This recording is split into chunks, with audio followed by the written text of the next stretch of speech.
Bonsoir à tous. Dans l'actualité ce soir, nous consacrerons une large partie de ce journal à l'attentat de Londres survenu hier. Des réactions dans cette édition depuis la capitale anglaise et depuis Concarneau, notamment celle de Monseigneur Donien, évêque de Quimper et Léon. Un attentat qui a eu lieu un an jour pour jour après ceux de Bruxelles. Une veillée de prière a eu lieu hier. L'évêque auxiliaire de Malines-Bruxelles s'exprime dans ce journal. À la veille de l'anniversaire des 60 ans du traité de Rome, comment nos nations européennes peuvent répondre à ce contexte terroriste? Le regard dans notre dossier de Marie-Yvonne Bus, rédactrice en chef de Pèlerin. Bonsoir Marie-Yvonne. Bonsoir Olivier. Avec vous Alain Baron, secrétaire général de la rédaction de Radio Notre-Dame. Bonsoir Alain. Bonsoir Olivier. À tout à l'heure. En début d'après-midi, le pape François a transmis ses condoléances au cardinal Vincent Nichols, archevêque de Westminster. Au lendemain de l'attaque terroriste à Londres qui a fait 3 morts, le Saint-Père a exprimé sa solidarité dans la prière à toutes les personnes affectées par cette tragédie. Il a recommandé les morts à l'amour miséricordieux du Seigneur. Le pape a invoqué la force divine et la paix sur les familles dans le deuil. Il a assuré la nation britannique de ses prières. Et puis de son côté, le primat anglican Justin Welby s'est exprimé ce matin devant la Chambre des Lords. Il a rendu hommage aux victimes et aux premiers intervenants. Il a rappelé les valeurs profondes dans la société britannique qui donnent la force de persévérer. Le cardinal Nichols, archevêque de Westminster, dont le siège est à côté du lieu de l'attentat, a demandé dans un communiqué aux prêtres et aux fidèles de se réunir dans la solidarité de compassion. Le père Boisdin est recteur de l'église de Notre-Dame de France à Londres et il a dédié un oratoire aux victimes pour que chacun puisse venir s'y recueillir. Il y a un grand événement sur Trafalgar Square ce soir où tous les Londoniens sont invités à se réunir sous le slogan « N'ayons pas peur ». Et puis, je pense que dans toutes les églises sont ouvertes. Ici, à Notre-Dame de France, on a mis en place un oratoire pour cette occasion. Si vous voulez, ici à Londres, on avait l'impression que cette vague d'attentats ne nous toucherait pas. Donc, il y avait une certaine distance. Là, maintenant, c'est proche, quoi. Même si... Quand c'était à Paris, ça s'était ressenti comme très proche, mais c'était quand même de l'autre côté de la Manche. Là, vraiment, c'est au cœur de Londres. On avait été très touchés par la solidarité très forte de nos amis britanniques lors des attentats français. Et je crois qu'ils sont dans le même état d'esprit aujourd'hui. Les mots, c'est souvent maladroit, mais on peut accueillir les gens, on peut les écouter, on peut être avec eux et espérer. L'attaque à la voiture bélier au couteau sur le pont de Westminster a donc fait 3 morts et une quarantaine de blessés. Parmi eux, 3 sont des élèves du lycée Saint-Joseph de Concarneau. Ils étaient en voyage scolaire, ils ont été hospitalisés à Londres et leurs jours ne sont pas en danger. Le choc est grand pour les familles, les élèves et l'ensemble de la communauté éducative. À Concarneau, une cellule psychologique a été mise en place au lycée Saint-Joseph. Les élèves sont très entourés et la police est présente pour assurer leur intimité. L'évêque de Quimper et Léon, Monseigneur Laurent Donien, s'est rendu ce matin dans l'établissement pour apporter son soutien et sa prière. On l'écoute. D'abord, moi j'ai une pensée particulière évidemment pour Thomas, Yann et Victor, les 3 jeunes qui ont été blessés, mais aussi pour toutes les victimes de cet attentat. J'ai une pensée aussi pour leur famille. En ce moment, elles sont extrêmement touchées. Elles sont reparties en Angleterre pour les rencontrer. Et je voudrais les assurer de notre prière. Aujourd'hui, le monde est tellement troublé qu'il nous faut vraiment prier pour la paix dans les cœurs, la paix dans le monde. Et la paix ne viendra que du cœur de l'homme transformé par l'amour de Dieu. Et si on veut mettre Dieu à l'écart du monde, c'est la guerre qui se développe. Et pour nous, nous avons besoin de prier pour que cette paix grandisse entre les hommes. Pour moi, c'est vraiment une priorité pendant ce temps du carême. À la demande des autorités, le directeur du lycée Saint-Joseph, mais aussi les responsables de l'enseignement catholique du Finistère, n'ont pas pu communiquer au cours de la journée. Aux abords de l'établissement, notre journaliste Charles-François Brejon a recueilli des réactions de jeunes et d'habitants de Concarneau. J'aurais tendance à dire, on a eu une personne qui malheureusement est décédée en 2015 suite aux attentats du Bataclan. Là, 3 lycéens concarnois, donc la consternation. Et on est horrifiés. On ne peut pas dire autrement. Parce que c'est nos petits-enfants, on ne comprend pas. On est bouleversés. On pense aux parents, j'espère qu'ils vont s'en sortir. Oui, les parents, vous avez raison, oui. Oh, Je ne sais pas comment j'aurais réagi si mes enfants auraient été dans ce cas-là. C'est pas ça qui va nous faire arrêter de vivre, quoi. Donc c'est très triste, mais après, faut se dire que les 3 lycéens qui étaient à Concarneau sont en vie, et donc déjà ça c'est très bien. Il faut vivre avec l'espérance, hein. C'est comme le ciel, il est gris, après il y a le soleil. Bon, c'est sûr, il faut toujours espérer, malgré toute espérance. L'attentat de Londres est intervenu 1 an jour pour jour après celui de Bruxelles. Le 22 mars 2016, une série d'attentats suicides à l'aéroport et dans le quartier européen avait fait 32 morts et 340 blessés. Hier, partout dans le pays, des cérémonies de commémoration ont eu lieu. À midi, une prière œcuménique à l'aéroport de Bruxelles. Hier soir, un temps de prière interreligieux a rassemblé une centaine de personnes dans l'église Saint-Jean-Baptiste de Molenbeek. Et puis au même moment, une foule avec des responsables des cultes priait à la cathédrale Saint-Michel et Gudule. Faire mémoire nous ouvre les chemins de l'avenir, a déclaré le cardinal de Keyzel, archevêque de Malines-Bruxelles, lors de son homélie. Les prières étaient aussi tournées vers les victimes de l'attentat de Londres. On écoute Monseigneur Cockrols. La veillée se voulait une veillée de prière, d'espérance, de confiance. Et qu'il ne faut pas faire comme si la peur n'existait pas. Je pense que nous devons, en tant que citoyens, vivre en tant que citoyens responsables, quelles que soient nos convictions, et donc aussi vivre dans cette situation tragique. On ne peut pas passer à côté, aller vivre sur une île. Ça, c'est le premier message qu'il faut donner. Nous ne vivons pas sur une île, nous sommes solidaires de tous les citoyens, y compris les plus blessés et les plus angoissés. Le deuxième message, c'est que nous avons donné un message de confiance et d'espérance, et cela passe par la rencontre de l'autre. Mon grand souci dans la ville de Bruxelles, c'est que nous nous rencontrions, quelles que soient nos convictions, et que notre appartenance à une même cité, avec une même destinée, que cela prime sur nos différences et éventuellement même nos divergences. J'ajoute que cet après-midi en Belgique, un homme a été arrêté dans le centre d'Anvers après avoir essayé de foncer sur la foule. Nous n'avons pas plus d'informations à l'heure où nous enregistrons cette émission. Ce contexte d'attentat nous rappelle la réalité quotidienne des chrétiens d'Orient, comme celle du père Mourad. Il a été détenu par l'État islamique pendant 143 jours en Syrie. C'est l'un des intervenants de la Nuit des témoins qui a débuté ce soir à Reims. Pour la 9e année consécutive, l'AED consacre une soirée dans 5 villes à ceux qui souffrent de persécutions à cause de leur foi. Des paroles de témoins qui touchent les cœurs, comme celle du père Jacques Mourad. La prière, c'est le don qui nous soutient dans les moments de difficulté. Je ne peux pas oublier cette période de mon captivité, de mon emprisonnement. Il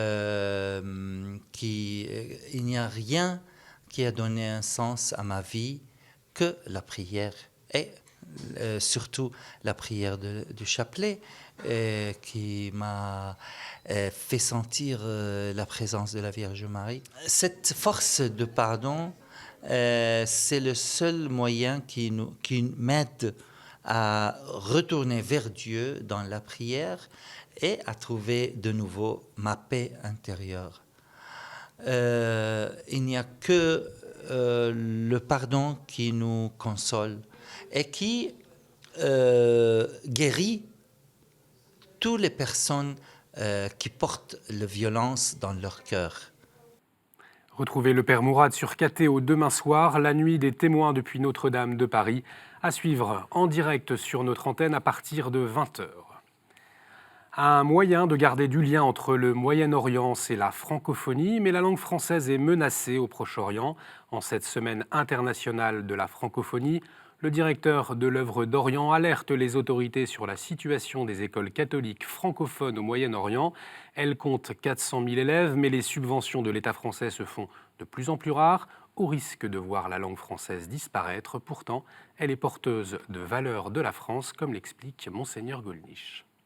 Nous voulons, d'une certaine manière, alerter les pouvoirs publics français, car s'il n'y a plus ces élèves, il n'y a plus d'influence de la France dans la région. Les éducateurs disent que si on supprime le français, parce qu'on pourrait se contenter de l'arabe et de l'anglais, mais un élève qui ne connaît que l'arabe et l'anglais n'a pas cette même ouverture à ces valeurs, c'est plutôt une langue de mondialisation, on va dire de gestion, de technique. Il n'y a pas la même véhiculation des valeurs, et ces valeurs sont essentielles pour ces pays qui sont à la recherche d'un chemin de progression, de citoyenneté. Donc je crois qu'il faut faire un état des besoins et un état des possibilités, parce que la réponse qu'il n'y a pas de budget n'est pas complètement satisfaisante. D'autant, encore une fois, s'il n'y a pas de budget, il n'y a pas de budget. Mais ça veut dire qu'il n'y a plus d'influence de la France au Moyen-Orient dans les années qui viennent. Il faut qu'on mesure tout. On ne peut pas dire qu'il n'y a pas de budget, mais continuons comme s'il y avait du budget. Comme notamment le rapport de M. Attali l'avait montré, la francophonie, ça a aussi un intérêt économique. 2 des 3 voyants de Fatima, François et Hyacinthe Marteau, seront bientôt canonisés. La Congrégation pour la cause des saints a publié ce jeudi un décret reconnaissant un miracle attribué à leur intercession. Ce décret ouvre la voie à leur canonisation. Je vous rappelle que le pèlerinage du pape François au sanctuaire marial portugais aura lieu les 12 et 13 mai prochains. Et puis le Saint-Père recevra demain soir les chefs d'État et de gouvernement de l'Union européenne, la veille des 60 ans du traité de Rome. Un événement à suivre en direct sur KTO. On poursuit notre édition avec la chronique du Père Armogat. Il apporte des précisions à la notion de laïcité, longuement abordée par les candidats à la présidentielle française lors du débat lundi dernier.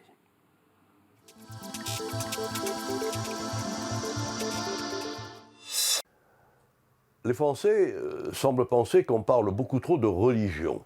En même temps, ils attendent des candidats aux prochaines élections qu'ils parlent davantage de la laïcité.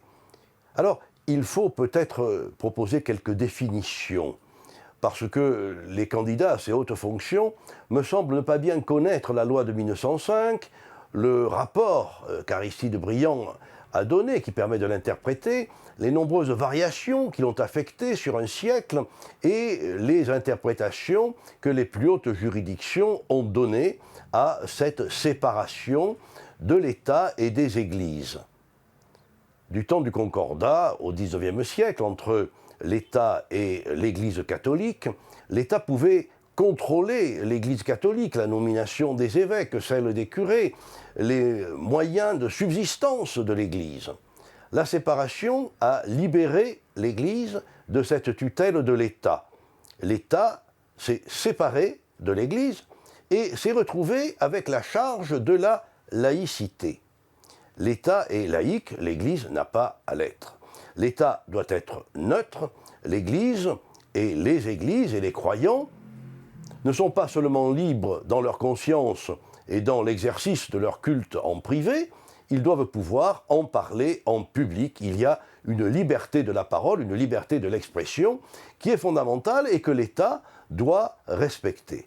Finalement, cette séparation entraîne, on l'a rappelé récemment, un partenariat entre l'État et les Églises. Ça, il convient de le rappeler parce que souvent, nous avons affaire à une laïcité de combat qui voudrait nous interdire de nous exprimer dans l'espace public et qui voudrait que les religions, les unes comme les autres, soient discrètes, comme on dit, qu'elles ne soient pas ostentatoires, comme on dit. Le problème n'est pas là. Le problème est de savoir ce que signifie dans une société la part du religieux.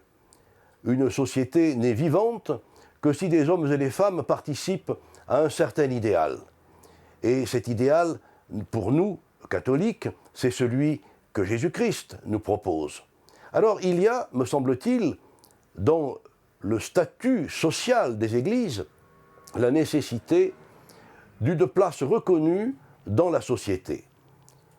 Les Français ont raison de vouloir que dans les grands débats qui animent le pays, et pas les tout petits débats qui le font de temps en temps sursauter, dans les grands débats qui animent le pays, les religions retrouvent leur place normale, qui est celle d'une contribution essentielle à la vie de notre société. Merci Père. Comme tous les jeudis, notre revue de presse.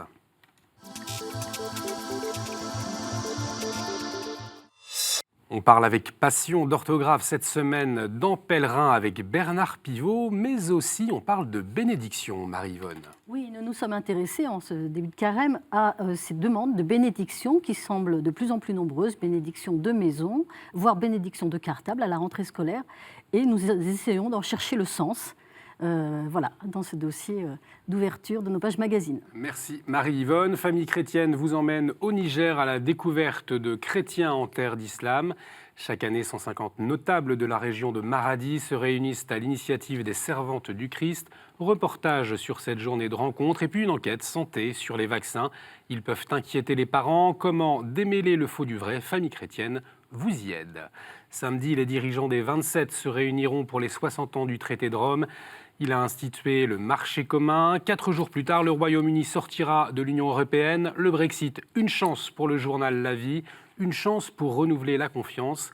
Mais pour le président du Conseil européen, Donald Tusk, cela n'arrivera que si les citoyens se rendent compte que nous tenons nos engagements grâce à une coopération loyale entre les États membres et les institutions.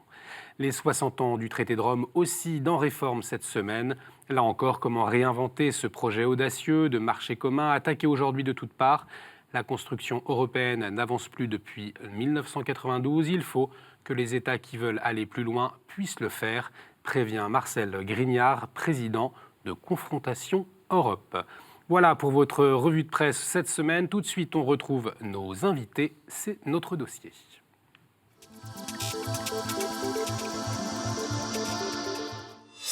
L'État islamique a une nouvelle fois frappé le continent européen avec une méthode imprévisible. Ce week-end, les chefs d'État et de gouvernement de l'Union européenne se retrouvent pour les 60 ans du traité de Rome.